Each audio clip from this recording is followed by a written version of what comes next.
Well, we come now to the second lecture of the course Paradise Lost in Slow Motion, hosted by the Antrim Literature Project, which is a public humanities platform that is dedicated to promoting the study of literature and making it accessible to readers beyond the paywalls of the university.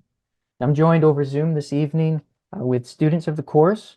We've had a really interesting discussion these past 2 weeks. I'm looking forward to the one tonight. I hope you've got something warm to drink on this winter's night, maybe some tea or something stronger perhaps.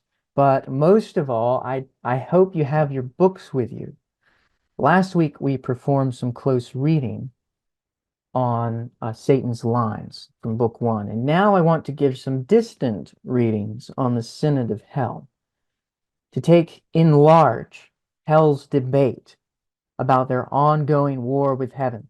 They've agreed for war, continued war with God.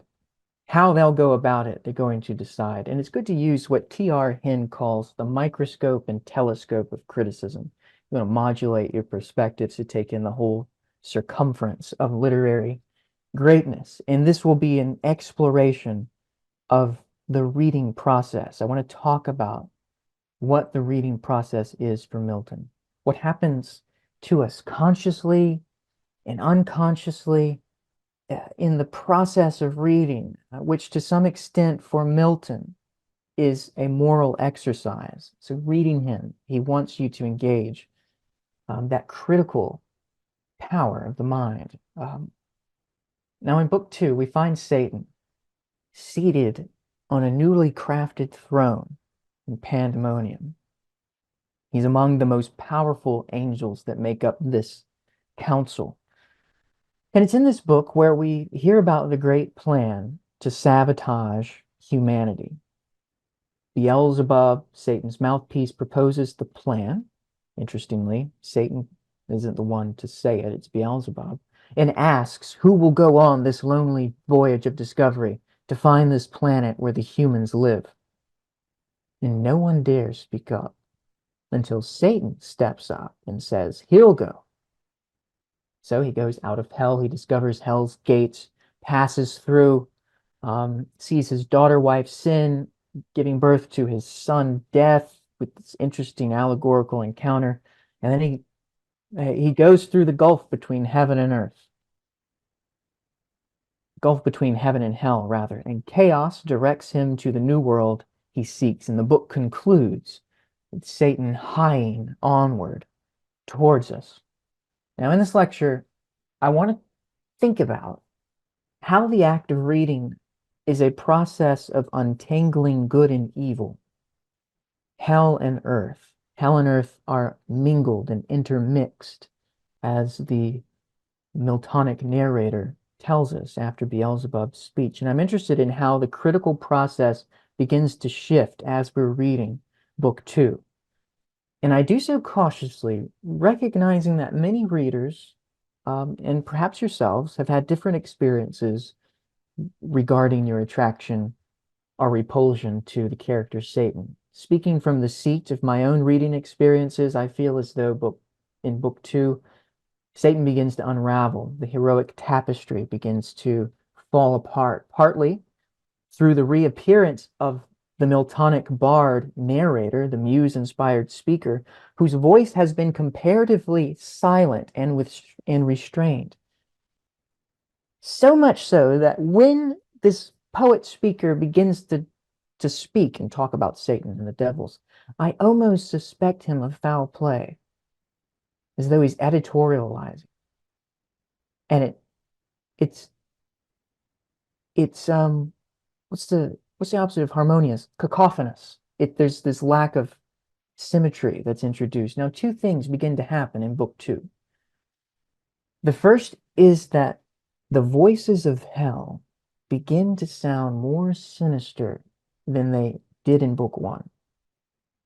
And the second is that this speaker of the poem, who I'll call the Miltonic Bard, it's basically Milton's persona within the poem, begins to emerge from the vocal architecture of this poem.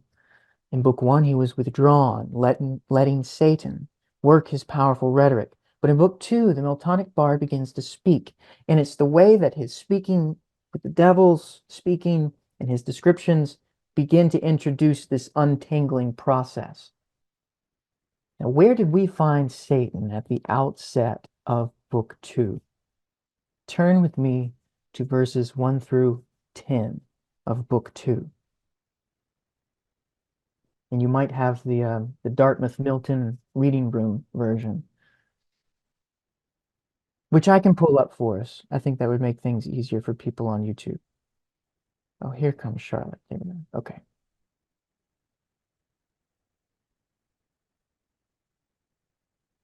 Here's where we find Satan. This is the beginning. High on a throne of royal state, which far outshone the wealth of Ormus and of Ind, or where the gorgeous East with riches hand showers on her kings barbaric pearl and gold. Satan sat, exalted, sat, by merit raised to that bad eminence, and from despair thus high uplifted beyond hope, aspires beyond thus high, insatiate, to pursue vain war with heaven, and by success untaught, his proud imaginations thus displayed. A little bit of close reading here. High. There's this absolutism about his reign. It's not exactly a true synod. High on a throne of royal state. We see Satan as a monarch. And I love the shadow of Spencer here, which the Dartmouth reading room tells us comes from from Spencer, who is important to Milton and his whole reading process. The opening lines recalls Spencer's description of the throne of Lucifera, incarnate pride high above, all a cloth of state was spread. What else? Wealth. The excess and luxury of this throne. Kings barbaric. So at this time, late 17th century, the English and some Western Europeans had this idea of Eastern territories as being ruled by unenlightened monarchs or sultans who ruled with unmitigated tyranny. And it's that suggestion here with kings barbaric and with Ormuz, which is an isle in the Persian Gulf where there was a famous jewel market, and of India, famous jewels. It's a place of luxury. And Milton, this is rather his persona, the Miltonic Bard, signals to his readers, us, and to his original readers, that Satan rules as a tyrant, as a monarch at least. This is redolent with illusions of absolute pomp and power. The opening lines cast a shadow of our heroic estimation of Satan. The Miltonic Bard describes Satan as raised in bad eminence to pursue a vain war with heaven. You could call it editorializing. He says he's by success untaught. The Bard is disclosing his proud imagination. It's another way of saying that Satan is deluded by his own pride and fails to learn from his mistakes. And this begins the process of what scholars, including William Empson and A.J. Waldock, have called the degradation of Satan by the poem. The poem from here on tends to beat up Satan in the way that he's portrayed. But what's interesting to me is not necessarily how Satan is treated by the Miltonic Bard, by this narrator, or even by God in the later books. I'm interested in how our process of reading this poem is an exercise in this moral critical thinking Satan has engaged, a virtue in us that is genuinely good. He has called forth virtues of heroism and determination and the resiliency of spirit, things we all need if we are to keep dignity and sanity in human life. But he seeks to place our virtues into Satan's service, essentially against ourselves. And the government of hell is not a parliament. although it sometimes looks like one, it's not exactly a Republican rule. The first words of Satan we hear in this book are a justification of his own sovereignty, why he should rule the government of hell. Beginning at line 11 in Book 2. Powers and dominions, deities of heaven, for since no deep within her gulf can hold immortal vigor, though oppressed and fallen, I give not heaven for lost. From this descent, celestial virtues rising will appear more glorious and more dread than from no fall, and trust themselves to fear no second fate. Me, though just right, and the fixed laws of heaven did first create your leader, next free choice, with what besides in council are in fight, hath been achieved of merit. Yet this loss thus far at least recovered, hath much more established in a safe, unenvied throne yielded with full consent. He wants to make what the theologians have called a happy fall, but he wants to make it in his own advantage, saying that it will be more glorious for them that they have fallen as they go on with this war. And he says, defending his own sovereignty, gives three reasons. The fixed laws of heaven.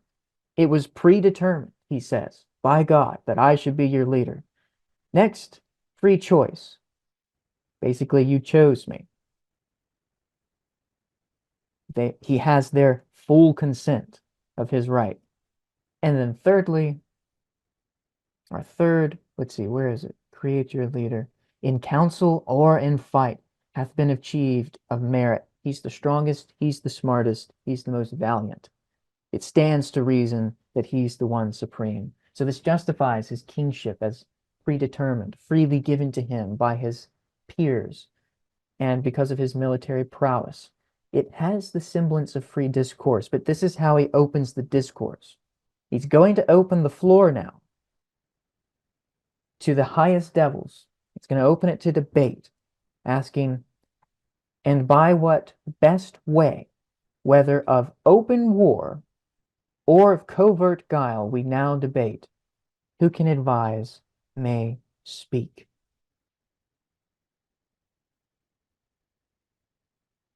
So it sounds like free debate. But as we see, Satan with Beelzebub seems to have rigged this game.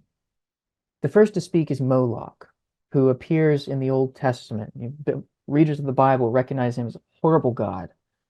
One of the Canaanite gods associated with child sacrifice, mentioned in Leviticus and other places in the Torah, I believe, prohibited, shall not allow your seed to pass through the fire of Moloch. It's the embodiment here in Paradise Lost of spiteful warmongering, one who wants to wage war for the sake of it, who relishes violence. In lines 51 to 105, Moloch argues for open war against heaven. He wants to harass heaven further, even if there's no hope to win against God. Look at line 105. He wants war, which if not victory, is yet revenge. Even though they're not going to win, perhaps they won't, he doesn't know. It will still be revenge to try, and that's what matters to him. The next to speak is Belial, also appears in the Old Testament. Here he's the voice of reason. He is described as graceful and humane. A fairer person lost not heaven. He was the fairest of heaven, Milton says. And this is at lines 110. He seemed, and this is interesting, this is the Miltonic Bard telling us about him before he even speaks. He's prejudicing us. There's a bias here, which I find is interesting. He seemed, speaking of Belial, for dignity composed and high exploit, but all was false and hollow. though his tongue dropped manna and could make the worst appear the better reason, to perplex and dash maturest counsels, for his thoughts were low, to vice industrious, but to nobler deeds, timorous and slothful. Yet he pleased the ear, and with persuasive accent, thus begun. The description of Belial, before we even hear Belial's words, evinces a Puritan suspicion against the manipulative flourishes of the rhetorical arts. Starting in the late 16th century, you have Lawrence Chatterton and his student William Perkins and many other Puritans who are against rhetorical arts used manipulatively. They are against preaching that has fancy constructions. Now see how this voice is always present in a way that it wasn't in Book 1, this voice of Milton. Belial is the spirit of wise counsel, of tempered reason, of social interest, coupled with this calculated self-preservation. In lines 119, this is where he begins to speak, to 225, it's a long argument. He argues that war would not only be doomed to failure, but would also be the cause of more injury. He is not for war.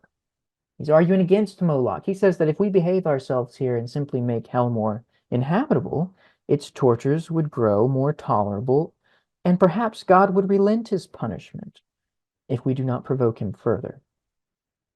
And just to give you an example of the beautiful musicality in his lines here, go down to 2 toward the end of his disc, 220.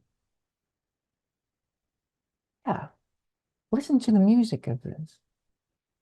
The delicate play of assonance. This is him describing hell. This horror will grow mild, this darkness light. Besides, what hope the never-ending fight of future days may bring.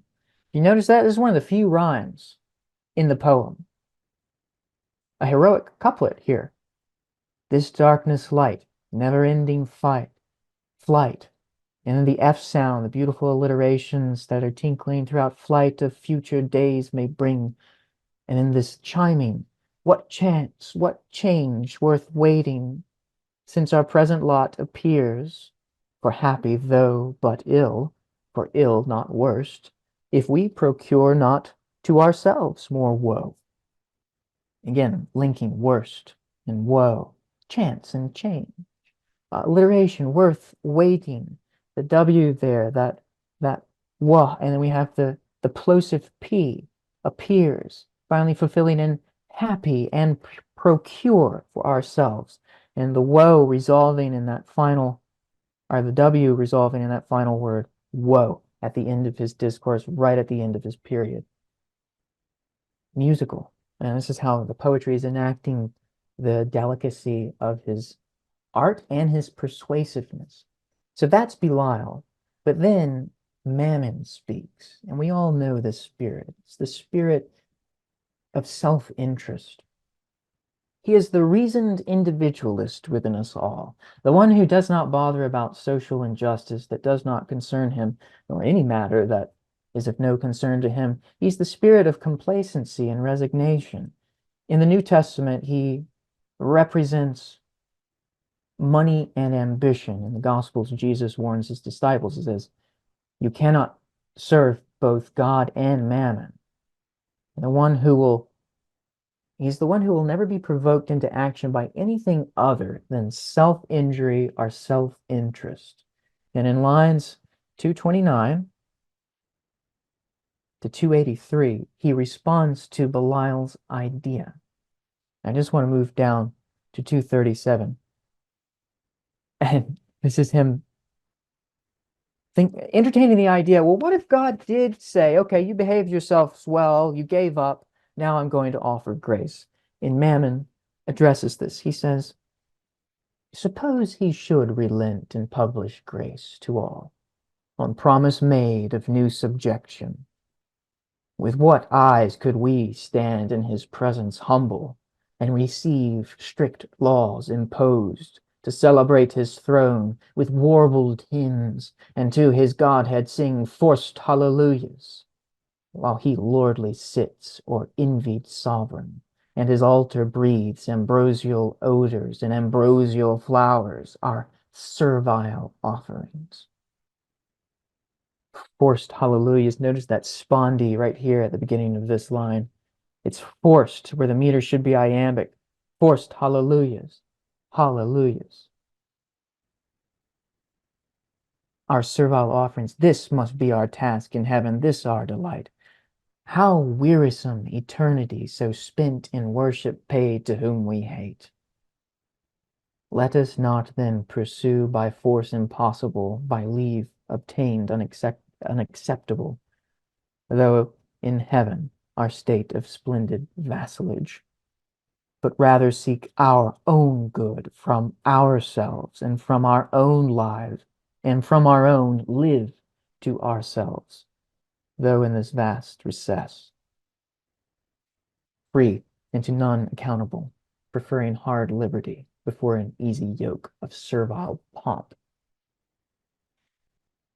And then he goes on and says, well, what should we do? So if we shouldn't just wait, he says, all things invite to peaceful counsels and the settled state of order, how in safety best we may compose our present evils, with regard of what we are and were, dismissing quiet all thoughts of war, ye have what I advise. Basically, he's arguing that the best revenge is living well.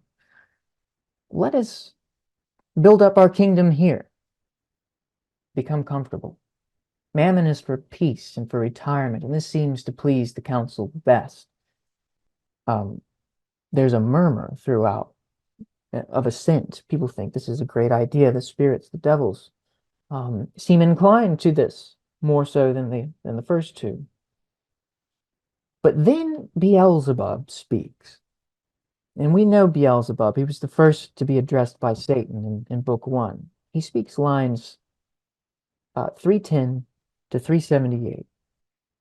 He rejects peace, Beelzebub. He rejects peace or war and proposes another way. This is at 344, line 344 in Book 2, beginning with what if. Let's see. What if we find some easier enterprise?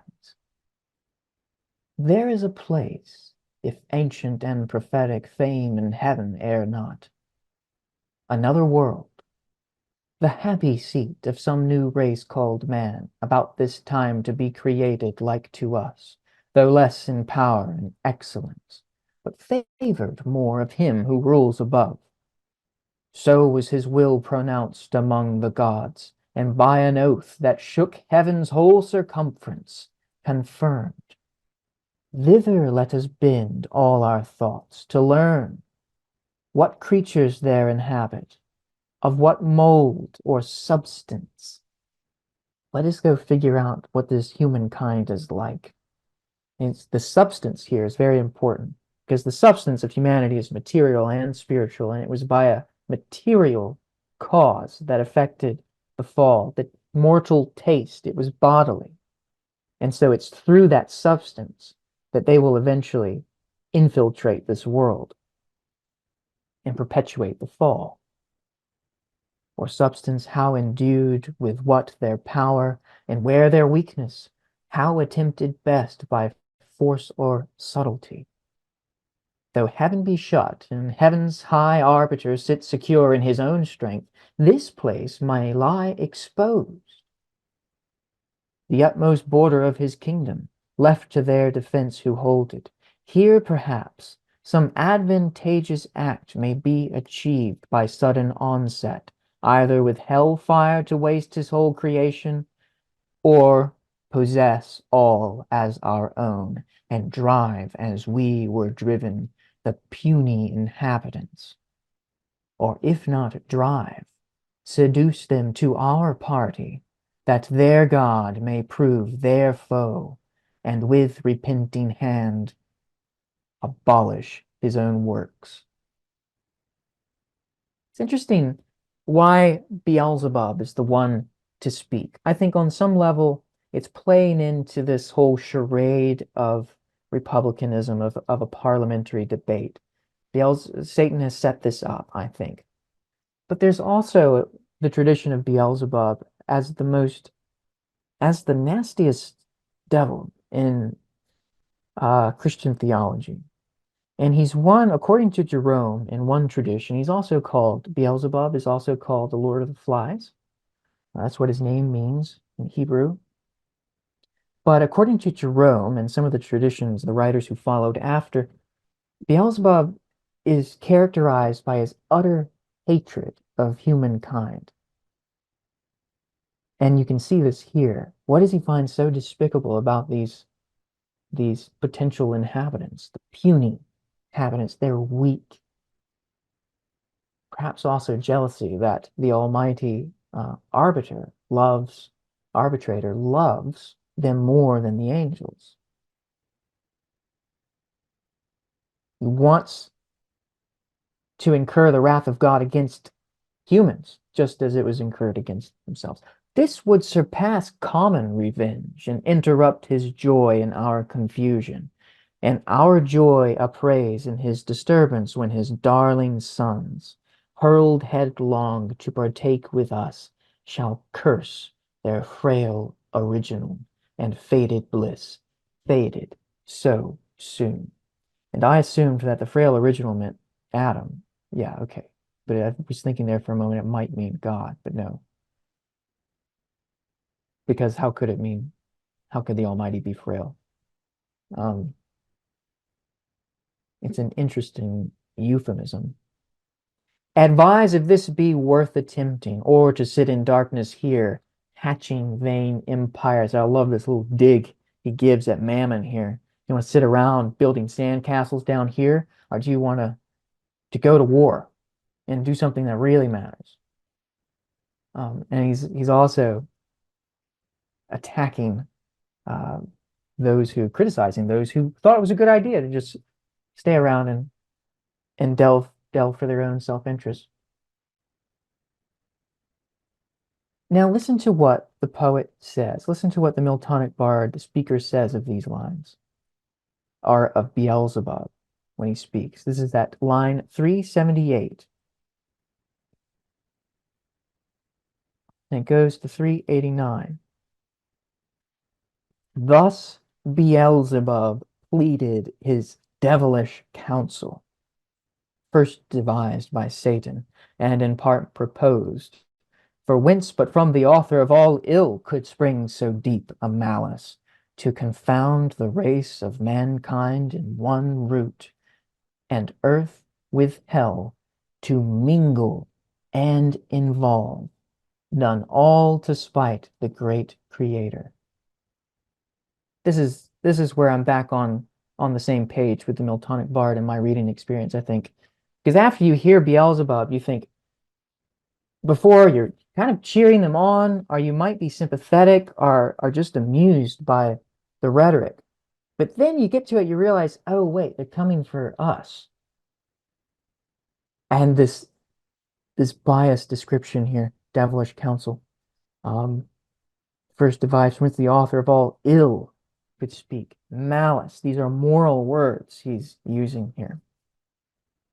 But their spite, and here's how the piety of the narrator is coming through here, the Miltonic Bard, but their spite still serves his glory to augment, meaning that God still gets glory out of this, even though they're in spite. It casts in relief God against their intention.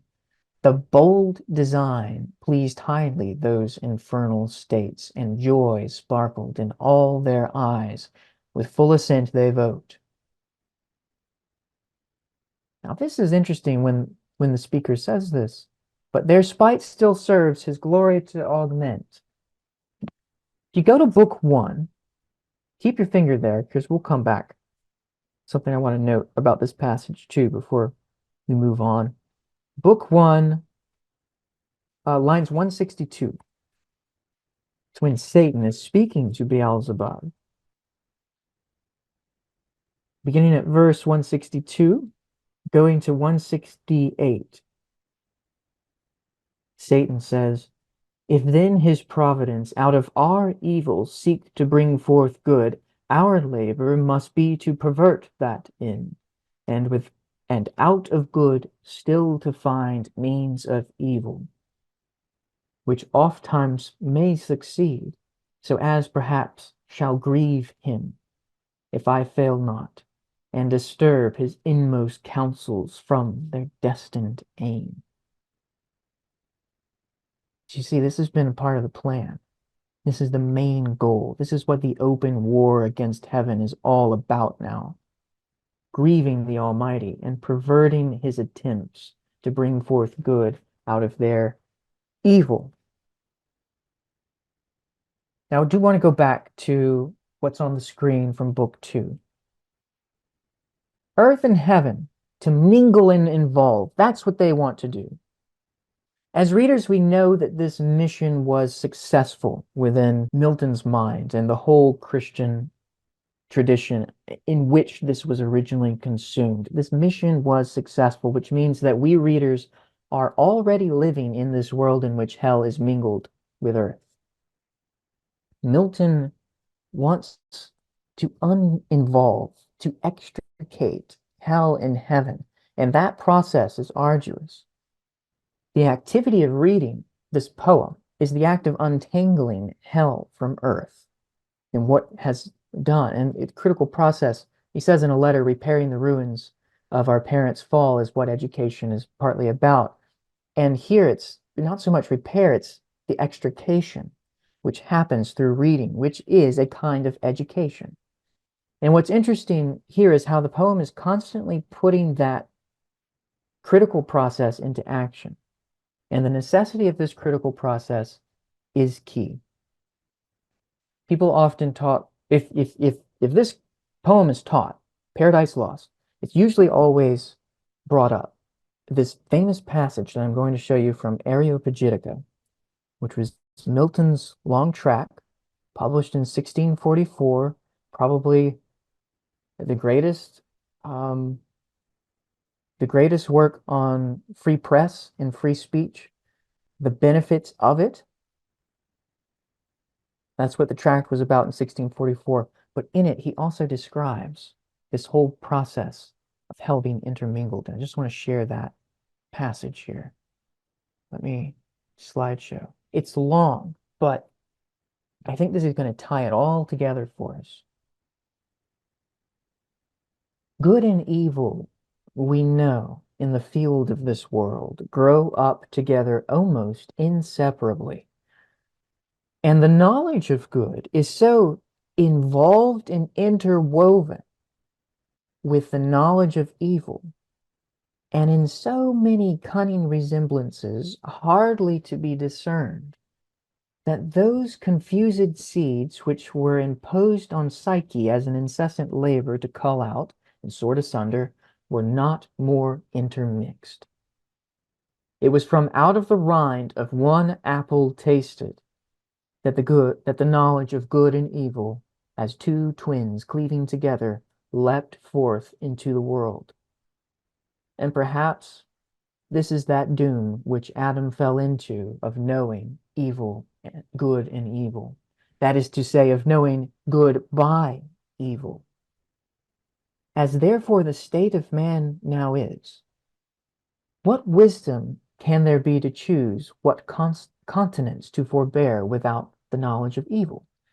He that can apprehend and consider vice with all her baits and seeming pleasures, and yet abstain, and yet distinguish, and yet prefer that which is truly better, he is the true wayfaring Christian. I cannot praise a fugitive and cloistered virtue, unexercised and unbreathed, that never sallies out and sees her adversary, but sleeks out of the race, where that immortal garland is to be run for, not without dust and heat. Assuredly, we bring not innocence into the world. We bring impurity rather, That which purifies us is trial, and trial is by what is contrary. Now, in the context of this passage, he's speaking about allowing heretical ideas to be published. The Puritan interregnum, Puritan Republican government in 1644 was wrestling with the fact of suppressing heresies in different denominations and sects who were rising up with convoluted and strange and sometimes dangerous ideas. And Milton was not for the suppression of those ideas. He wanted them aired out so that they can be exposed. But key to this is also his whole idea of why it's so important to read. And he actually goes on in this passage to say that the poets teach moral philosophy better than Scotus or Aquinas. Spencer, he says, teaches better than those two, because when Guion, the knight and the fairy queen, is shown the bower of bliss, in a way we are enticed by it. And he sees it and can yet discern beyond the appearances, just like that figure who can see and distinguish and yet abstain. So this is important for the future books we'll be reading. We still have 10 books ahead of us. So it's important to keep this in mind. Milton's Paradise Lost engages the good and evil entangled within us all. And the Miltonic Bard speaks of hell, earth and hell mingled and involved. When he does speak of it, he knows it's already happened. According to his whole anthropology, we are reading the poem under those precise conditions, in the untangling of which must be done critically through reading. Our attraction to Satan must be exposed and reckoned with, at least in some measure. Milton's Satan is in some respects a reflection of the poet's own mind, as Samuel Taylor Coleridge said. Helen Vindler has another wonderful essay in which she says, she traces this more broadly. But it's also a reflection of our own. And if virtue is to be virtue, it must not be fugitive and cloistered, but exercised and breathed. The power must sally forth and meet its adversaries into the dust and heat of our own souls. And that happens through reading, through the imaginative encounter, by actually imaginatively coming to terms with seduction and attraction, the artifice of beauty and evil intertwined. And that all happens through poetry. And that's something poetry can give you, that experience, in a way that philosophy can't. It's partly what Milton was saying there in that passage. So we're going to move on now to a discussion of Satan's nobility with the students who are taking this course with the Antrim Literature Project. The scene we'll discuss is important to Book 3, so I'll mention it here before stopping the recording. After Beelzebub proposes Satan's plan to sabotage humanity, the Synod votes in favor. Beelzebub then asks, who will risk this venture? And the place is silent. Nobody wants to undertake the terrible voyage through chaos to find Earth. And then it's Satan, who rises again as a noble figure, seemingly selflessly volunteers to undertake this perilous task. A monarch who's unafraid to roll up his sleeves and get the dirty work done, even though he's basically above it. I bring this to your attention because it is a satanic parody of what occurs in the next book, in the scene in heaven, which we'll see next week. So keep this in mind. So for everyone on YouTube, thank you for joining us and for watching, and until next week.